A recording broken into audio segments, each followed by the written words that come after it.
agradecer a presença de vocês. E pensei em algumas palavras, vamos dizer assim,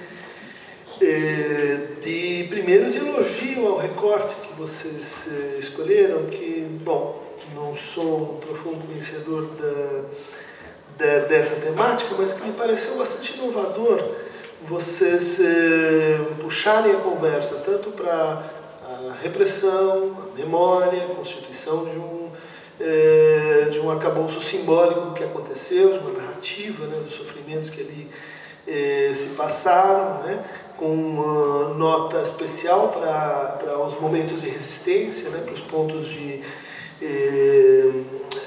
resistência contra a opressão, mas principalmente, isso que me parece o traço mais novo desse trabalho, é uma perspectiva que vise a construção de uma reparação. Né? Ou seja, não só que a gente faça, né, o Freud tem um trabalho clássico sobre isso, né? Recordar, repetir e elaborar. Né? Se não há uma elaboração, né, que acompanha a recordação, se essa recordação é um processo não começa, você é levado a uma repetição. Né?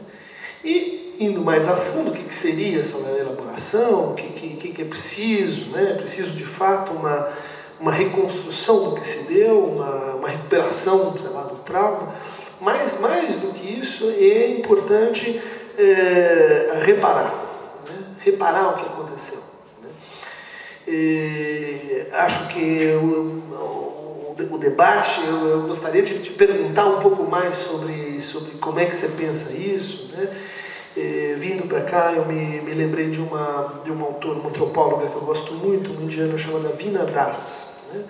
E que trabalha na Johns Hopkins, e ela se especializou, vamos dizer assim, em pequenas tragédias socioculturais, né? Ela se notabilizou pelo estudo do caso do derramamento de gás pela Union Carbide na Índia nos anos 70. Né? Então morreram milhares de pessoas, né, num pequeno vilarejo no interior da Índia. E o processo para você julgar, reconstruir os fatos e aclarar as responsabilidades em nível internacional, né, ou a firma inglesa, demorou 25, 30 anos. Né? Ao final desse processo, você teve, então, uma reformulação de leis, né? Leis que protegiam e estabeleciam novos critérios de segurança para indústrias químicas e etc. E você decidiu um ressarcimento bilionário, né, em dinheiro. Né? Então, a Veena pega o problema aí, ela diz, agora você tem aqui 2 bilhões e você tem uma cultura, 3 gerações, 2 gerações que quase desapareceu. Né? Então, uma família perdeu 3 tios, o outro uma filha, o outro desapareceu, órfãos, você tem um colapso, vamos dizer assim, de um sistema humano, de um lado, e do outro você tem dinheiro. Né? Parece, vamos dizer assim, simples, você pegar o dinheiro e fazer o quê? Distribui para as pessoas? Né? Quer dizer, é uma cota simbólica por assim, quantos parentes você perdeu, mais ou menos como se faz em acidentes de avião. Né?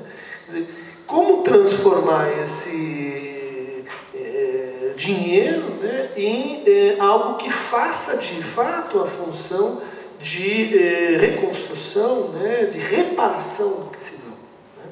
Então, aí você entra em processos, vamos dizer assim, que tem que ver com a continuidade e descontinuidade de narrativas, continuidade e descontinuidade de transmissão dentro da cultura, com a reinvenção de sonhos, aspirações que ficaram, vamos dizer assim, parados, com atraso de certos processos. Né?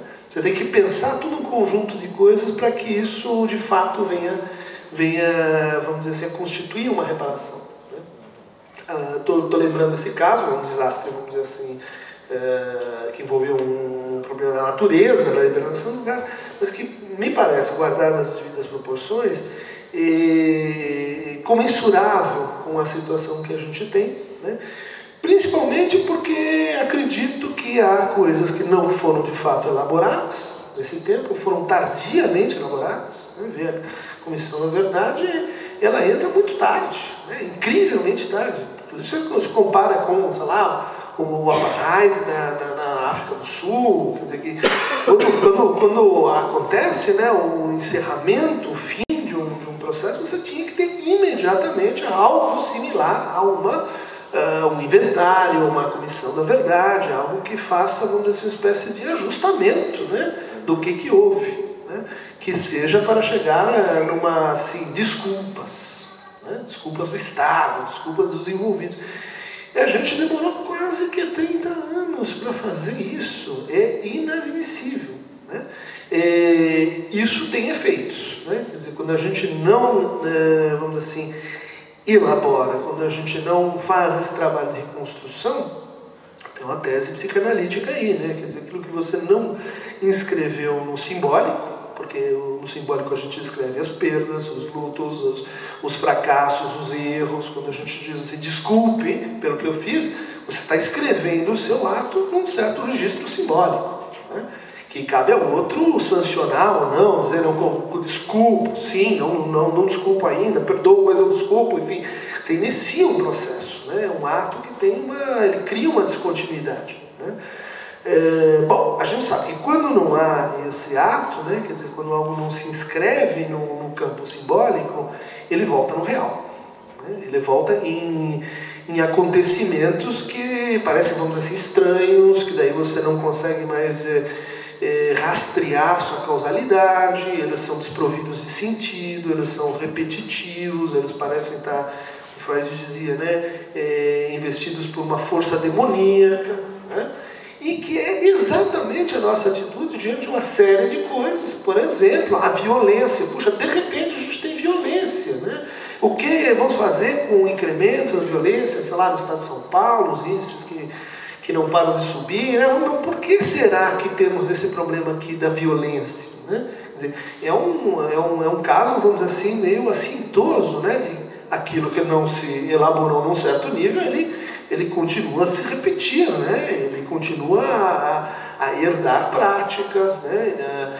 A levar adiante certos usos da lei, certos favorecimentos, certas qualificações que o Renan estava levantando para a gente, né? Quer dizer, se não há esse corte, a tendência é que isso continue e que isso volte, mas agora, vamos dizer assim, destituído de sentido, né? Quero crer que, bom, a gente tem um recrudescimento, né, de homofobias, mas, puxa, por que será? A gente pode procurar isso em tensões mais ou menos locais, em mudanças de conflitivas políticas, mas talvez tudo isso esteja sobredeterminado por uma espécie de ajuste de contas mal feito, né? Que está, vamos dizer assim, mais ou menos começando a se processar de uma maneira institucional agora, né? Bom, esse estado de pendência, né, tem algo que não foi reconhecido, e essa é a palavra mais importante, porque para reparar a gente precisa reconhecer, e a forma como a gente reconhece estabelece mais ou menos como pode ser feita a reparação. Isso tem um nome possível em psicanálise, chama-se mal-estar, né? Ou seja, tem algo que a gente pressente que está errado, né? Que a gente não consegue nomear perfeitamente, mas que ao mesmo tempo vai, vamos dizer assim, eriçando os ânimos, vai tornando, vamos dizer assim, intolerância mais flagrante, vai estimulando, vamos dizer assim, um certo distrato com a diferença, uma não elaboração de conflitos, enfim, são todos esses traços, né, do que a gente pode chamar, meio semiclinicamente, de mal-estar, né? Mal-estar não é um sintoma, né? Justamente é difícil tratar o mal-estar porque você não consegue pegá-lo, ele está no ar, né? Ficou aquele mal-estar no ar, né? Tem alguma coisa me cheirando mal, né? Tem algo que, tipo aquele filme, né? O cheiro do ralo, né? É um filme sobre mal-estar, né? Onde que está o mal-estar? Está naquele comércio que ele faz obsceno, está no uso que ele faz das mulheres, está na paixão dele pelas bundas. Onde que está o problema? Mas obviamente ele sente e vai se obcecando com o fato de que tem algo fora, né, da ordem, tem algo que está no registro do mal-estar. Bom, essa experiência do mal-estar, ela não é constante no tempo, né? A gente tem tem momentos, né? Tem dilatações, tem expansões disso. Acho que agora nós estamos às voltas com uma reaparição desse mal-estar, e quero crer que isso tem, vamos dizer, um certo sincronismo histórico com justamente a gente começar a mexer, né? A processar uma espécie de ajuste de contas com algo que estava lá como mal-estar, né? E aí eu vou tentar, assim, introduzir uma hipótese, 4 considerações, né, bastante aproximativas, sobre, afinal, por que nossa ditadura, mas as ditaduras em geral, são tão obcecadas com homossexualidades, né?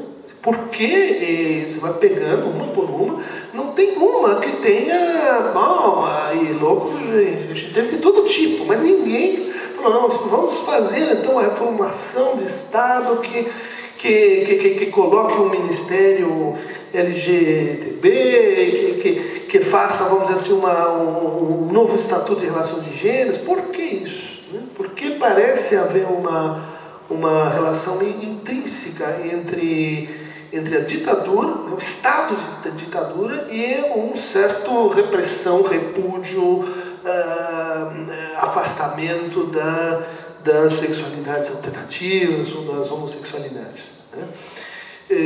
Veja que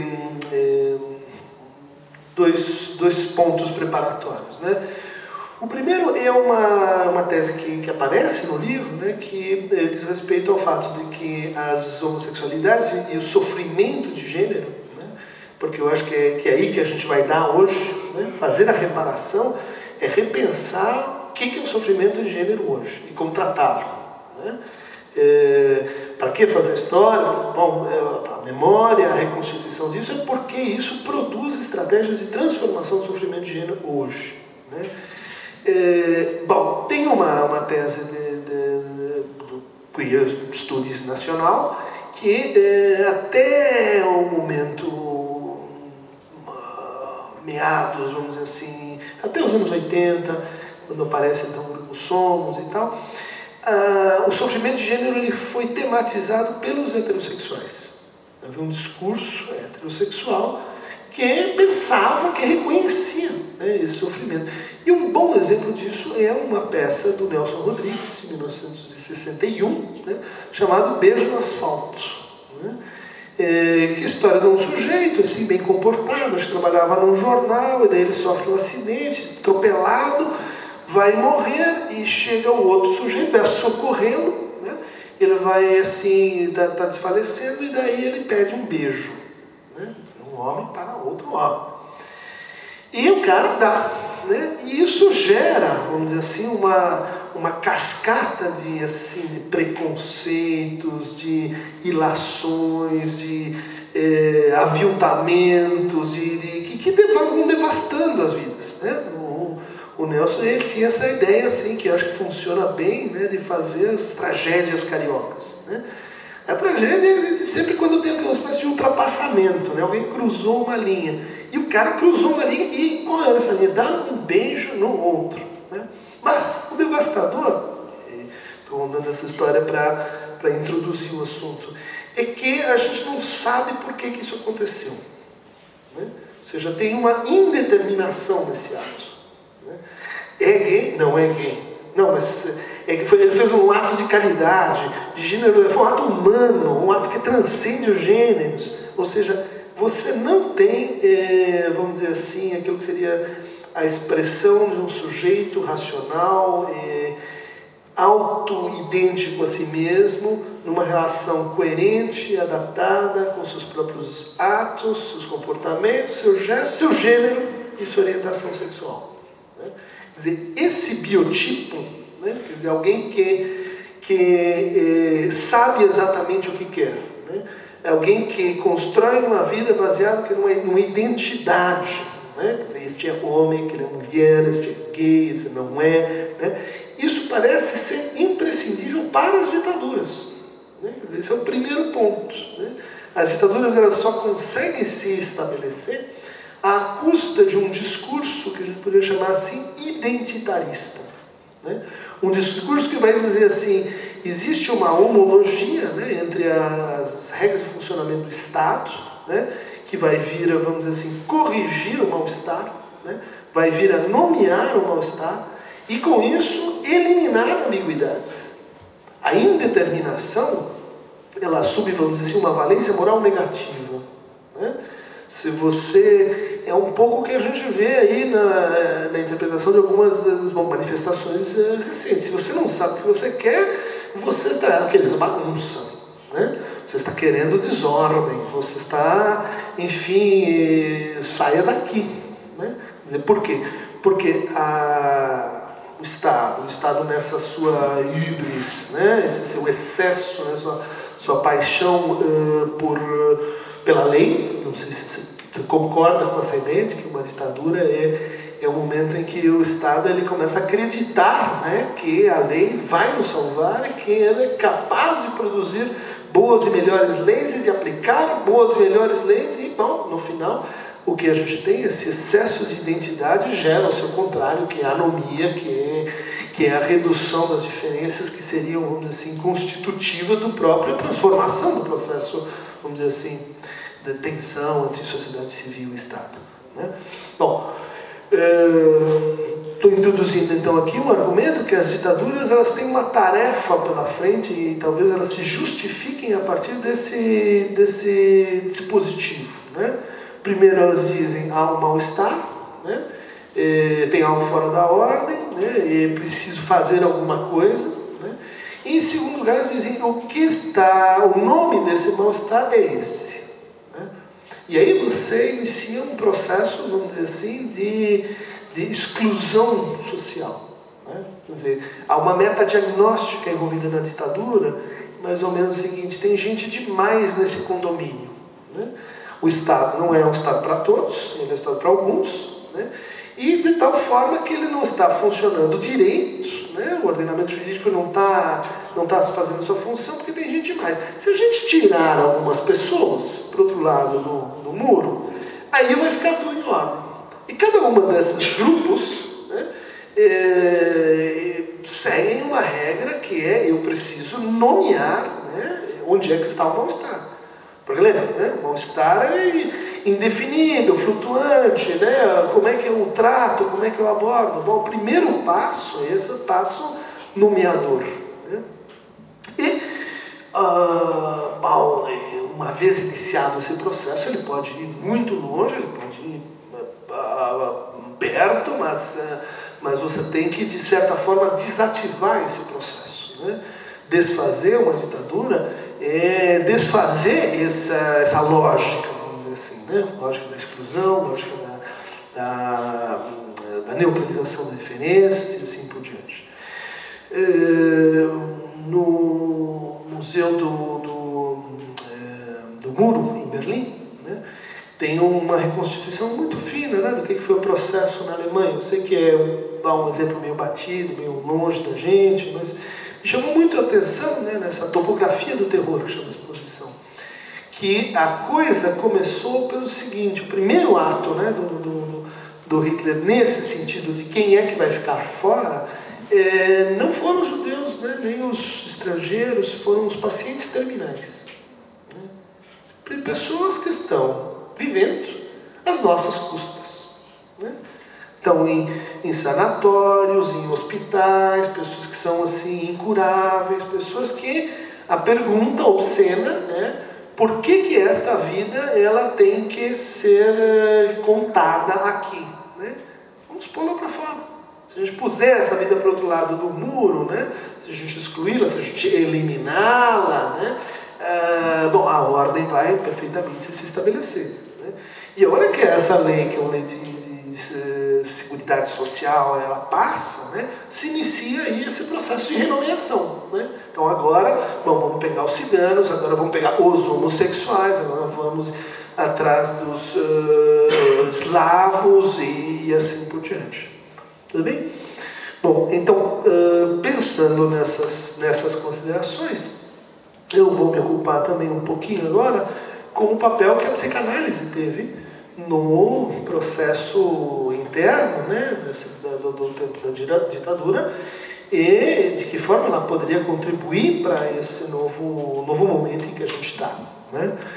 Porque, de certa maneira, e aí precisamos pensar nós mesmos, né? Patrícia, que também trabalha com psicanálise, estão vendo alunos e clínicos aqui, a psicanálise ela fez parte desse dispositivo, né?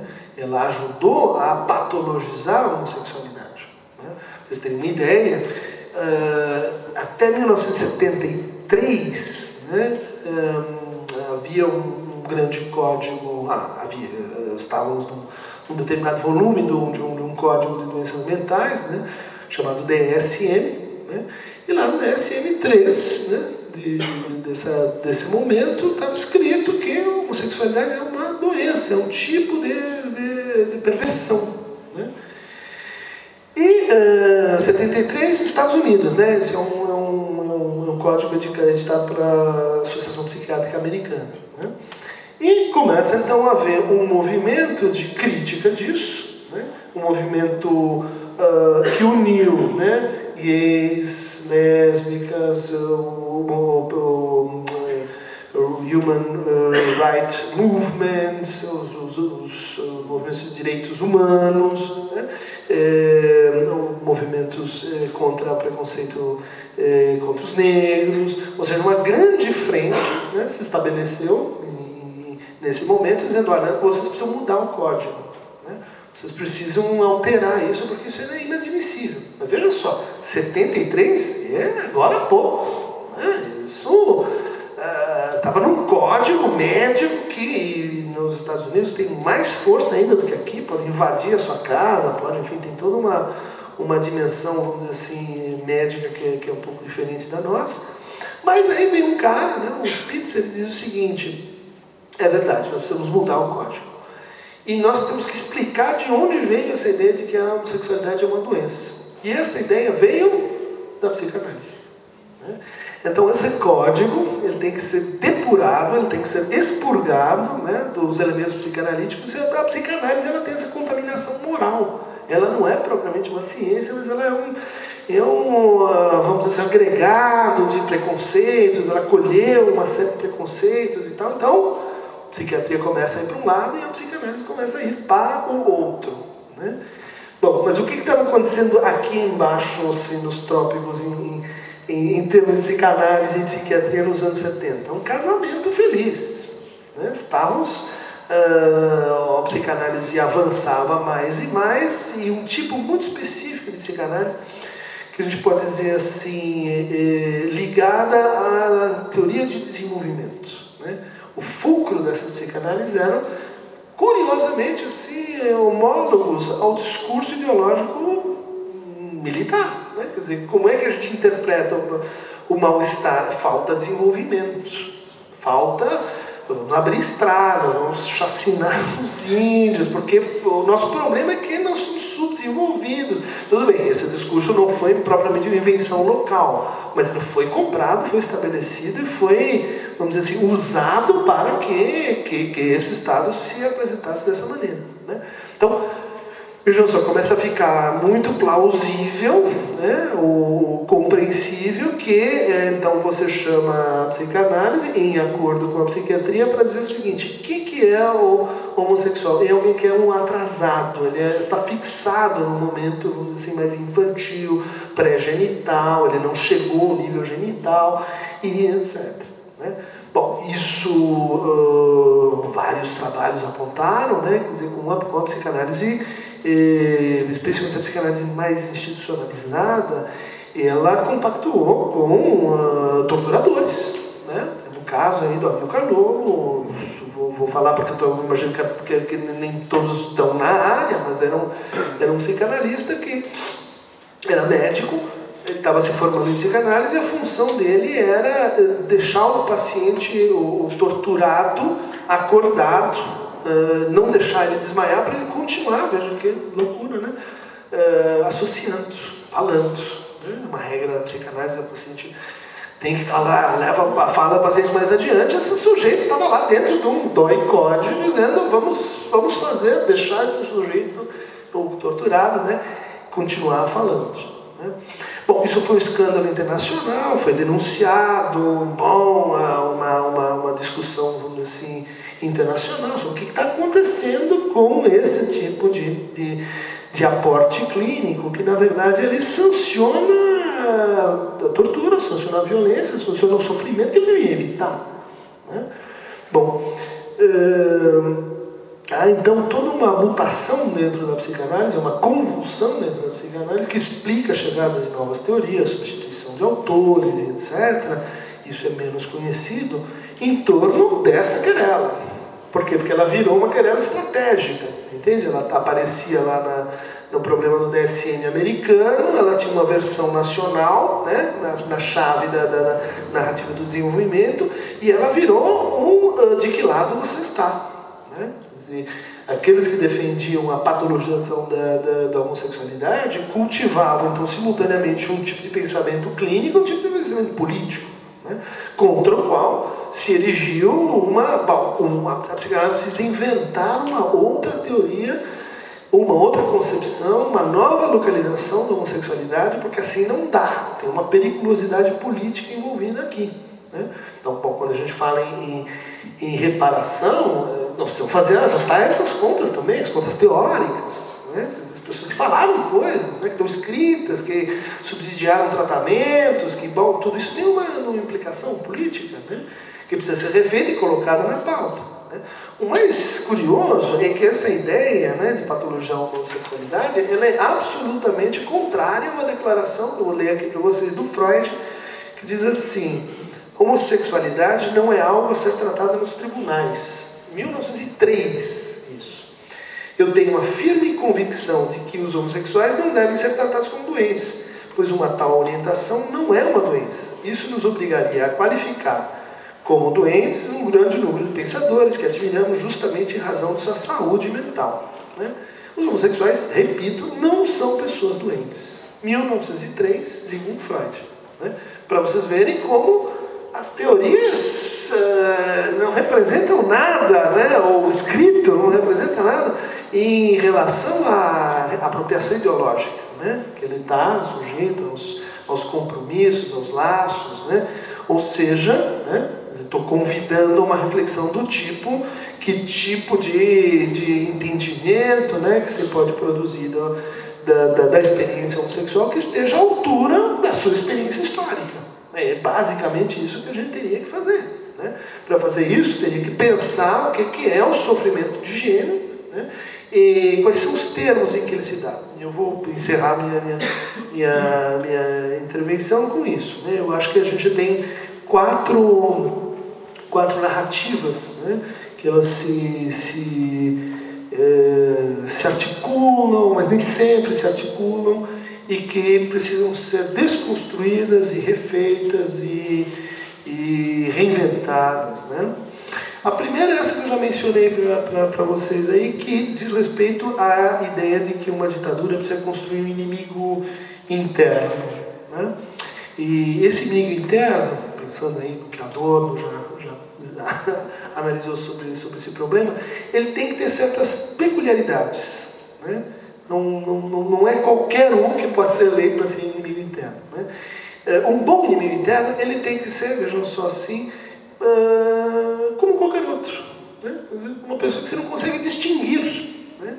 Na verdade, ele é como qualquer outro, não tem nenhuma diferença mesmo, né? Mas ele tem que ter esse semblante, né, de alguém que se mistura com os outros, mas não é igual aos outros, né? Isso tem que ver com uma grande questão, né, até para a política queer, para a reflexão sobre a condição homossexual hoje, né, que são os regimes de visibilidade, né? Quer dizer, é pelo fato de que a homossexualidade já era, vamos dizer assim, experimentada como algo que devia ser invisível, que devia ser escondido, que ela se tornou alvo preferencial de um regime ditatorial, né? Quer dizer, ela estava no que a gente podia chamar hoje assim de uma situação de vulnerabilidade. Isso não pode acontecer mais. Isso tem que mudar. Percebe? Quer dizer, a ideia de que, bom, então, tudo bem, eu tolero, mas desde que seja no lampião da esquina, no bar X, diz tudo bem homossexual, mas lá longe de mim, é de alta periculosidade. Por quê? Porque ela reforça essa ideia que é precursora, né, que é vulnerabilizante de que é preciso permanecer invisível. Né? Acho que isso aí tem uma diferença interessante. A gente fez um estudo mostrando como para as lésbicas isso assume um registro completamente diferente do que para os gays. Né? A invisibilidade lesbiana é quase que um axioma, é muito mais difícil vamos dizer assim, de tematizar, né? De passar ao registro público do que a homossexualidade masculina. Né? Bom, o segundo ponto diz respeito ao seguinte: por que uma ditadura elege as homossexualidades como alvo preferencial? O segundo ponto é que toda ditadura emerge como uma promessa de que nós vamos refazer o pacto. Né? De que o pacto, o motivo para o mal-estar é que o pacto não tá sendo seguido, ou ele não foi bem feito, ou alguém está atravessando ele, transgredindo e etc. Né? Portanto, a gente vai precisar de alvos imaginários que representem as transgressões dos pactos que a gente está naturalizando. Né? Então, quais os pactos que a gente imagina como naturais? Né? O pacto de filiação, os pactos de gênero, os pactos de herança, né? Os pactos relativos à reprodução, à família. Né? Essa ideia de que existe um pacto natural, que é a família. E o Estado ele só vai replicar esse pacto, é o fulcro das ditaduras. Né? Acho que não há ditadura que não vai apelar para isso, né? Para uma espécie de justnaturalismo. Não sei se eu estou lembrando das aulas sobre Pufendorf e companhia. Né? Quer dizer, tem esse apelo a um direito que é natural. Por que é natural? Porque vem da família. Né? Bom, mas então, como é que você pode criar um objeto que seja, vamos dizer assim, a violação de todos os pactos derivados da família? Homossexual, por quê? Porque ele viola o problema da reprodução, dos filhos, da herança e assim por diante. Bom, tem que mudar isso aí.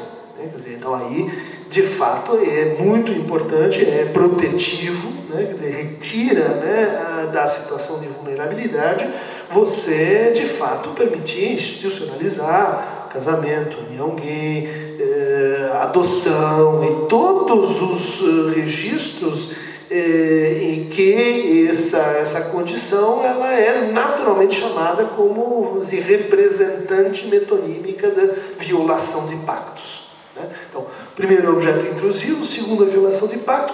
Há uma terceira narrativa sobre que torna as homossexualidades, vamos dizer assim, presa nas ditaduras, que é a ideia, vamos dizer assim, de que está, vamos dizer assim, acontecendo uma espécie de alienação. Né? Nós nos perdemos. Né? Toda ditadura tem essa mania de voltar para uma origem, né? Que o caminho a gente estava indo, mas a gente se perdeu e como a gente se perdeu, agora nós temos que voltar. Né?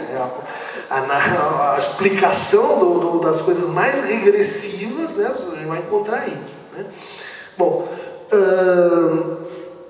isso significa que nesse processo de retorno, eu vou fundar uma espécie de origem comum, né? A mítica de que o macho heterossexual, etc., é nosso estado de origem, e depois a gente vai se perdendo. Então temos que voltar para esse momento, vamos dizer assim, fundador. Né? Mas, bom, como é que as ditaduras elas conseguem vender uma ideia tão ridiculamente sem pé nem cabeça como essa? Né? E aqui entra esse terceiro argumento meu, que é mais ou menos o seguinte: isso acontece por meio de um discurso, né, que vai localizar no outro, né, na outra sexualidade, naquela que você não consegue se reconhecer nela, né, vai localizar nessa outra sexualidade o fragmento de infelicidade que te falta. Né? Então, olha só, nós tínhamos uma marcha, um caminho bem construído. O que aconteceu que nós estamos agora infelizes? né? É o que o Zizek chama de hipótese do rapto de gozo, né? Nós calculamos tão bem aqui nosso condomínio, pusemos para fora as pessoas indesejáveis, criamos muros, leis perfeitas, feitas à base da ação entre amigos, né? E mesmo assim, eu me sinto assim, feliz, né? Porque o outro tem um Porsche e eu tenho uma Ferrari, e a Porsche dele é mais nova que o meu. Quer dizer, tem uma lógica, né?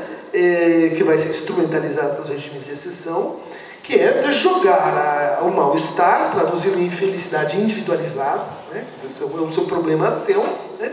E o problema seu porque alguém está roubando, né? O seu trabalho, o seu direito à felicidade, o seu direito ao gozo e etc, né? Quer dizer, essa matriz, que a gente ligaria, vamos dizer assim, mais propriamente ao conceito psicanalítico de fantasia, que vai, vamos dizer assim, está na gênese da homofobia propriamente dita, né? Quer dizer, eu não suporto que tenha essa pessoa que goza diferente, que tem uma escolha diferente.